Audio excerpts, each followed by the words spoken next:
नमस्कार दोस्तों, आप सभी का हमारे YouTube चैनल में स्वागत है। जैसे कि आप स्क्रीन पर देख पा रहे हैं कि आज का जो हमारा क्लास है काफ़ी इम्पोर्टेंट है। आज हम लोग समझने वाले हैं कि जो कोलाइड होते हैं वो क्या चीज़ होते हैं। आज हम लोग चौथा इकाई में चले गए हैं, राइट ना। इसके पहले वाला और वीडियो आपने देखा होगा। पूरा तीन हमारा जो यूनिट है कंप्लीट हो चुका है, आपने देखा भी है। ऑर्गेनिक का जो पार्ट है वो काफ़ी अच्छा है, आपने उनको देखा होगा, समझा भी होगा। और नो डाउट आपको समझ में भी बिल्कुल आया होगा, कोई दिक्कत नहीं है। आज का जो हमारा क्लास है, आज हम लोग देखेंगे कि कोलाइड क्या होते हैं और जो सरफेस केमिस्ट्री क्या चीज़ होते हैं, इनको आज हम लोग समझेंगे। और ये हमारा केमिस्ट्री बीएससी सेकंड सेमेस्टर का यूनिट आपका 4 है, राइट ना। और चैप्टर हमारा 10 है, ठीक। तो 6 चैप्टर तक मैंने बिल्कुल बहुत अच्छे से पढ़ा दिया है, राइट ना। और जैसे कि हम हमेशा से मेरा एक सहयोग रहा है आप सबके लिए कि किस तरीके से हमारे चैनल के माध्यम से केमिस्ट्री विनर MK सर करके हमारा जो चैनल है वो लोगों को कैसे हेल्प कर रहा है। और नो डाउट बच्चों, आप सभी बैठ के इनको अच्छे से तैयारी करते होंगे और करना भी चाहिए। पेपर देखें तो 2.5 महीना बचा है, 2.5-3 महीना पेपर आपका होने वाला है, काफ़ी पास है। ये सबको ध्यान में रखते हुए आपको अच्छे से काम करना है बच्चों, और अच्छे से मेहनत करिए, ठीक है। चलिए बच्चों, देखते हैं कि आज के वीडियो में हम लोग कोलाइट के इंट्रोडक्शन देखेंगे और उनके प्रकार वगैरह को समझेंगे। देखते हैं, सबसे पहले इनका इंट्रोडक्शन पार्ट को हमको समझना चाहिए, राइट। तो चलिए सबसे पहले हम लोग समझना स्टार्ट करते हैं। इंट्रोडक्शन, परिचय। सन 1861 में थॉमस ग्राहम ने विसरण संबंधित प्रयोगों के आधार पर विलेय पदार्थों को दो भाग में विभाजित किया। आप सभी जानते हैं जो विलेय होते हैं, सॉल्यूट होते हैं, वो क्या चीज होते हैं। जैसे हमारे पास शक्कर है, नमक है। अगर हम पानी में डिजॉल्व कर रहे हैं तो हमारे पास जो विलेय होगा वो हमारा शक्कर या नमक होता है। जो हमारे पास कम मात्रा में होता है वो विलेय होते हैं, विलायक हमारे पास ज्यादा मात्रा में होते हैं। विलयन में उपस्थित कुछ पदार्थ जैसे कि चर्म पत्र है ना, पर्चमेट पेपर कहते हैं, झिल्ली कहते हैं, या फिर जंतु झिल्ली से होकर के शीघ्रता से विसरित हो जाते थे, ऐसे पदार्थ को ग्राहम ने क्रिस्टलाप कहा या कोलाइट कहा, ठीक है। एक बात समझते हैं, जो विलयन में उपस्थित कुछ पदार्थ जैसे कि चर्म पत्र है या जंतु झिल्ली से होकर के शीघ्रता से क्या हो जाते, विसरित हो जाते थे, ऐसे पदार्थ को क्या कहते हैं, क्रिस्टलाइट कहते हैं या क्रिस्टलाप कहते हैं। क्योंकि ये पदार्थ क्रिस्टलीय रूप में पाए जाते हैं, जैसे कि नमक, यूरिया, अम्ल क्षार, शर्करा आदि, ये सबको आपने देखा होगा। दूसरी ओर कुछ ऐसे भी विलयन में उपस्थित रहने पर चर्मपत्र से धीमी गति से विसरित होते थे या विसरित भी नहीं होते थे, ऐसे पदार्थ क्या होते हैं बच्चों, गोंद होते हैं। गोंद के समान होने के कारण इनको क्या नाम दिया गया, कोलाइट कहा गया है ना। कोलाइट का मतलब क्या होता है, एक ग्रीक भाषा है हमारे पास। कोलाइट का मतलब होता है ग्लो लाइक, मतलब गोंद के समान, जैसे कि गोंद, जिलेटिन, स्टार्च आदि। इतना आपको समझ में आ गया। चलिए और देखते हैं। इंट्रोडक्शन आपको रटना नहीं है, बस हमको थोड़ा सा कोलाइट के बारे में हमको परिभाषा याद रखना है, ठीक है। और ऊपर में बहुत सारे यहाँ पर चीज दिए हुए हैं, लेकिन हम उनको ना बता करके हम यहाँ पर मेन हमारे जो बिंदु है, मेन इनका कॉन्सेप्ट है, उनको हम लोग ध्यान से समझते हैं।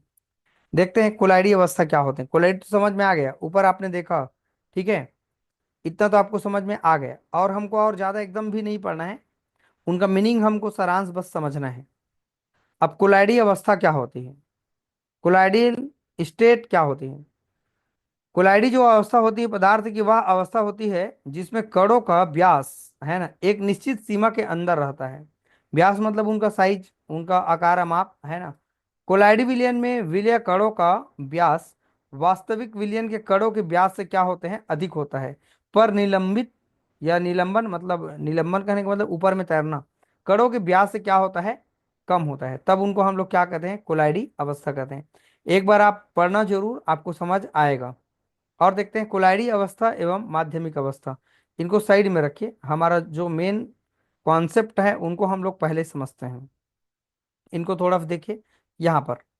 वास्तविक विलयन में कणों का आकार 1 नैनोमीटर से कम, कोलाइड में 1 नैनोमीटर से 100 नैनोमीटर के मध्य में होते हैं, है ना।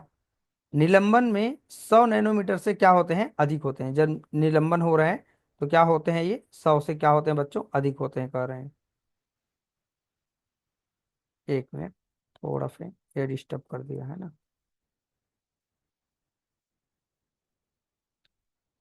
चलिए और हम लोग देखते हैं। ये तो इतना आपको समझ में आ गया। अब मेन हमारा मेन कॉन्सेप्ट क्या है नीचे हम लोग समझते हैं। देखो यहाँ पर जो निलंबन होते हैं, है ना, जो कोलाइडी और वास्तविक विलयन में क्या अंतर होते हैं, कोलाइडी और वास्तविक विलयन दोनों में क्या अंतर होते हैं, ये हमारे एग्जाम में पूछे गए हैं। और हम एग्जाम के बेस पर पढ़ेंगे चीज़ों को, जो जो इम्पोर्टेंट चीज़ है, राइट। जैसे यहाँ आप देख पा रहे हैं, इनका अगर नेचर का बात करें तो निलंबन के बेस पर अगर हम देखें तो ये क्या होते हैं, विषमांग तंत्र होते हैं, और ये क्या होते हैं, समास तंत्र होते हैं। मतलब विषमास मतलब अलग अलग, और ये समास मतलब क्या होते हैं, समान।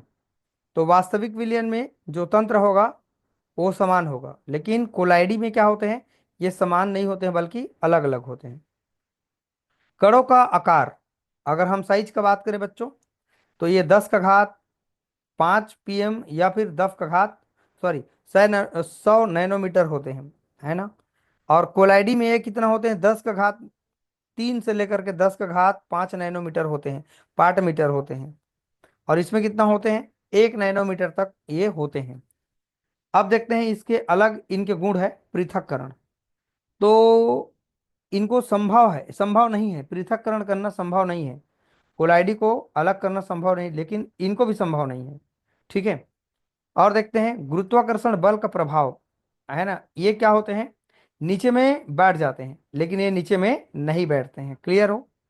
और देखते हैं अगर हम बात करें पारदर्शक का, ठीक है, तो ये अपारदर्शक होते हैं, सामान्यतः पारदर्शक दर्शाते हैं, लेकिन ये पारदर्शक नहीं होते। इस तरीके से आपको 3 4 याद कर लेना है, स्कंदन का बात भी यहाँ देख सकते हैं।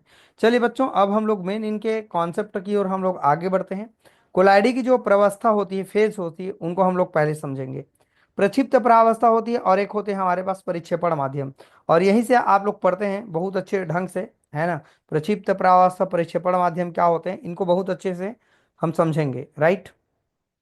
इसके हम लोग अलग अलग प्रकार भी देखेंगे, ठीक है।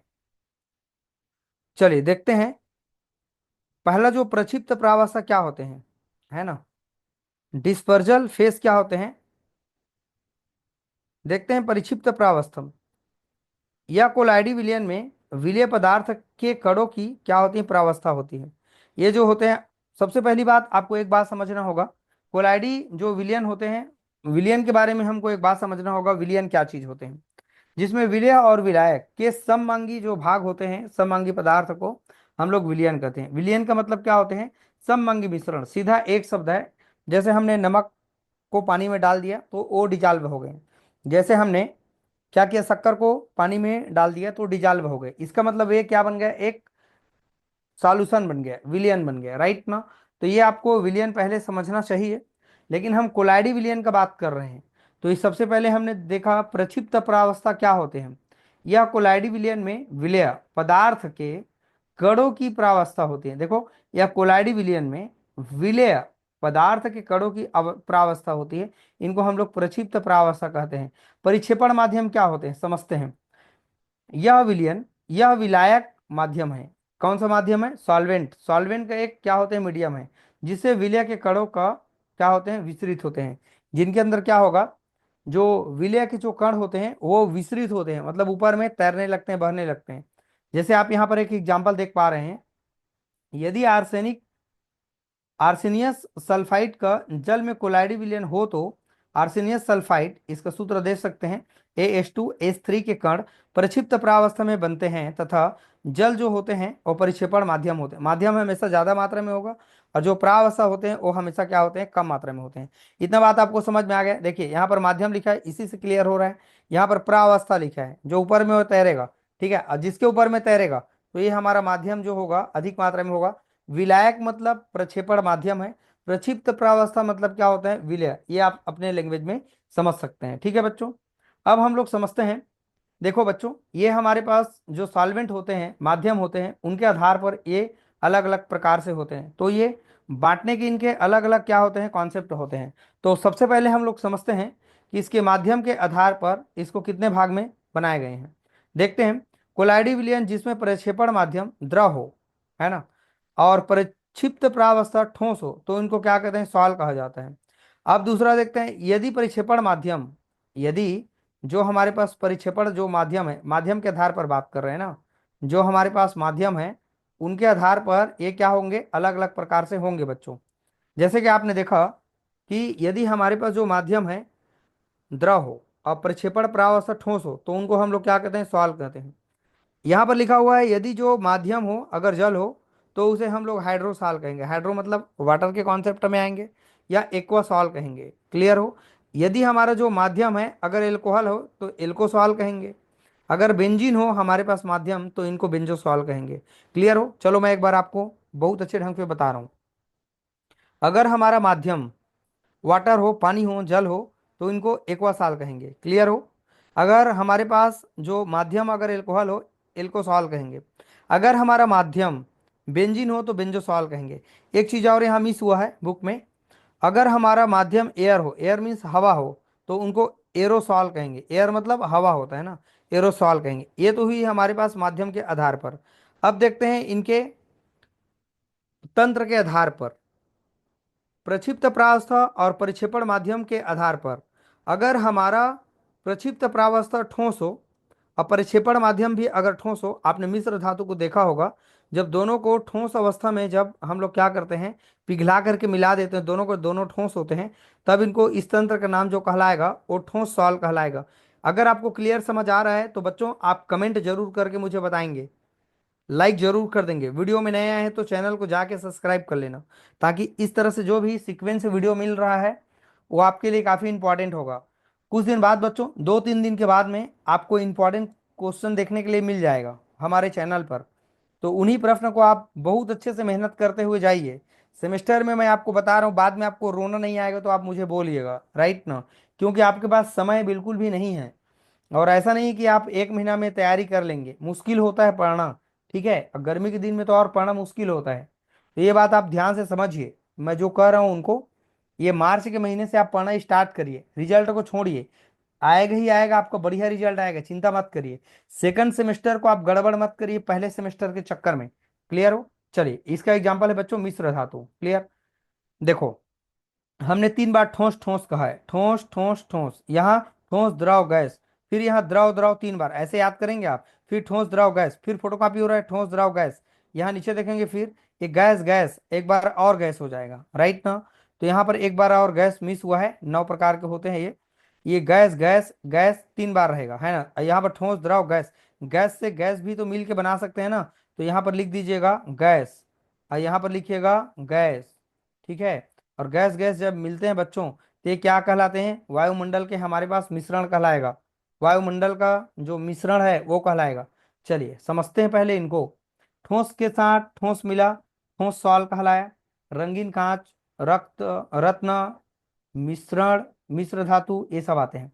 अगला है हमारे पास, अगर प्रावस्था ठोस हो और ये हमारा माध्यम अगर द्रव हो, जैसे कि हम जानते हैं कि द्रव मान लो पानी है, यहाँ पर हमने ठोस शक्कर को मिला दिया, है ना, तो ये हमारे पास क्या कहलाएंगे, जो ठोस में, द्रव में ठोस का विलयन कहलाएगा, मतलब ये सॉल आएंगे इसके अंतर्गत। सोना या चांदी का कोलाइडी विलयन, पेंट, आर्सेनिक सल्फाइड, जल, जल में विलयन, मिट्टी का विलयन, ये सब, है ना। क्लियर हो रहा है। ठोस गैस अगर हमारे पास मिले हुए हैं, अगर माध्यम हमारा गैस हो ज्यादा मात्रा में, ठोस अगर कम मात्रा में हो, ये होगा हमारे पास एरोसॉल होगा।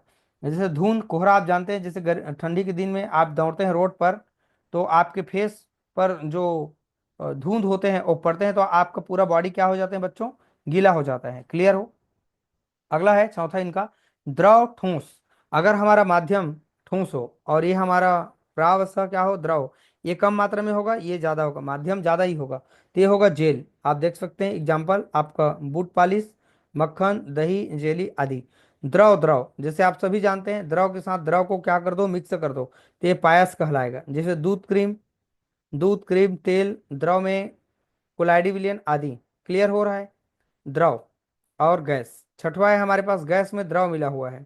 फिन द्रव एरोसॉल, कोहरा, बादल, कीटनाशकों का स्प्रे, जैसे लोग कीटनाशक का प्रयोग करते हैं, जब स्प्रे करते हैं तो देखते हैं कि वहां पर पड़ते हैं जो गैस के रूप में दिखाई तो देते हैं लेकिन उसमें द्रव भी मिले हुए होते हैं। क्लियर हो। अगला है सातवां, गैस ठोस। ये हमारा माध्यम है, ये हमारा प्रावस्था है।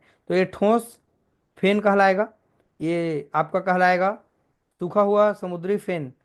जो याद होगा एक दो आप एग्जाम्पल लिख देंगे। अगला है गैस द्रव। ये आपका माध्यम द्रव है और यहाँ पर मिला हुआ गैस। आप जानते हैं जो मछली होते हैं अगर पानी में तैर रही है तो पानी में मिले होते हैं बच्चों गैस, तभी तो वो जिंदा है ना, ऑक्सीजन गैस मिले हुए हैं। तो इस तरीके से आप देख पाए कि कैसे यहाँ पर एग्जाम्पल है। अब अगले वीडियो में हम लोग बात करेंगे बच्चों, कोलाइडी तंत्र के वर्गीकरण को हम लोग पूरा समझेंगे। अभी हम लोग समझे हैं, ये देखो ये अलग अलग इनके प्रकार हैं, चारों प्रकार को बहुत अच्छे ढंग से अगले वीडियो में हम लोग इनको बताएंगे। आज हम लोग देखे हैं कि जो कोलाइडी होते हैं उनके प्रअवस्था को हम लोग सबसे पहले समझे हैं और इनका इंट्रोडक्शन को थोड़ा से हम लोग समझे हैं कि कोलाइड क्या होते हैं। आपको ज़्यादा रटने की जरूरत नहीं है। सबसे पहले आप यहाँ ध्यान दीजिएगा, इनके जो प्रकार हैं उनको आप ध्यान दीजिएगा। इनको पढ़ लेंगे तो कोई दिक्कत है, कोई दिक्कत नहीं। अगर नहीं पढ़ेंगे तो भी कोई दिक्कत नहीं है, कोई दुख दर्द तकलीफ नहीं है। तो इंट्रोडक्शन को आपको समझना जरूरी है। फिर हमको समझना है कि इनके कोलाइडी की जो प्रवस्था होती है, फेज होती है, उनको हमको समझना पड़ा। इसके बाद अगले वीडियो में हम लोग बात करेंगे जो कोलाइडी का जो सिस्टम होता है उनको क्लासीफाई कैसे करेंगे। चलिए फ्रेंड, आज की वीडियो में हमने बहुत अच्छे ढंग से समझा कि जो हमारे पास कोलाइड होते हैं उनके अलग अलग जो फेस होते हैं उनको हमने बहुत अच्छे ढंग से समझा। अगर फ्रेंड वीडियो अच्छा लगा होगा, अभी बहुत अच्छा वीडियो आपको देखने के लिए मिलेगा। ये सब चीज़ आपने पढ़ा है, बस हम आपको थोड़ा से याद दिला रहे हैं कि इसको पढ़ना कैसे है, राइट ना। और थोड़ा थोड़ा आपको हम एक माध्यम का काम कर रहे हैं, पढ़ लेते हैं तो बहुत अच्छा चीज़ है, नहीं भी पढ़ते हैं तो भी बहुत अच्छा चीज़ है, कोई दिक्कत नहीं है हमको। लेकिन हमारा काम है वीडियो बनाना, आपको हर दिन वीडियो भेजना ताकि आप अच्छे से कर सके, पढ़ लिख सकें, है ना, और आगे अपने जीवन में जा सकें। चलिए बच्चों, आज के वीडियो में हमने बहुत अच्छे ढंग से समझा कोलाइट के बारे में। अगर वीडियो अच्छा लगे लाइक कमेंट आप जरूर कर दीजिएगा। चैनल में नए आए हैं चैनल को जाके सब्सक्राइब कर देना, ताकि इस तरह से जो इंपॉर्टेंट वीडियो रहेगा आप सबको नोटिफिकेशन में मिलता रहेगा। चलिए फ्रेंड, वीडियो को वॉच करने के लिए थैंक यू।